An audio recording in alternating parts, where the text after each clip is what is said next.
তাকে যদি এখন আনি তাহলে এবার কি করব?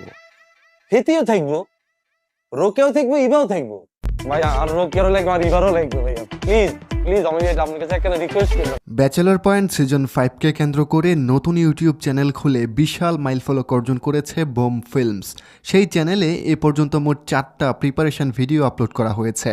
সেগুলোর মধ্যে আজকে কাবিলাকে নিয়ে যে ভিডিওটা আপলোড করা হয়েছে সেটা সবচেয়ে বেশি রিচ পেয়েছে, কারণ সেই ভিডিওতে এবার কাবিলা সিজন 5 নিয়ে দিয়েছে নতুন এক তথ্য, যেটা জানলে দর্শক মহল আনন্দে আত্মহারা হয়ে যাবে।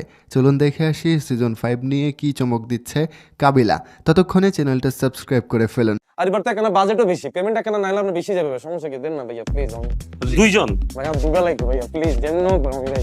আজকে কাবিলা তার প্রিপারেশন ভিডিওতে তার কমান্ডারকে অনুরোধ করছে এবার যেন তার নোয়াখালীর গার্লফ্রেন্ড রুকিয়াকে সবার সামনে আনে এবং সিজন 5-এ যেন তার দুটো গার্লফ্রেন্ড থাকে, একটা ইভা আর একটা রুকিয়া।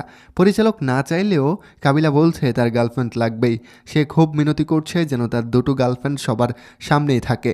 কাবিলার এমন অনুরোধ দেখে পরিচালক অমি শেষমেশ তেমন কিছুই বলেনি, শুধু চুপ করে শুনছিলেন কাবিলার অনুরোধ।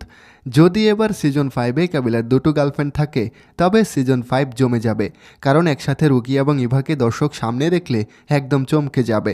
আর কাবিলা কেমন অভিনয় করে সেটা তো জানেন, আশা করি সে একাই সিজন 5-এ একদম জমিয়ে দেবেন।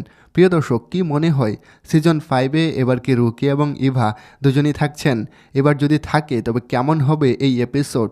কমেন্ট করে জানাবেন। আর কে কে কাবিলাকে পছন্দ করেন তারাও কমেন্টস করে জানিয়ে দিন। ধন্যবাদ সবাইকে।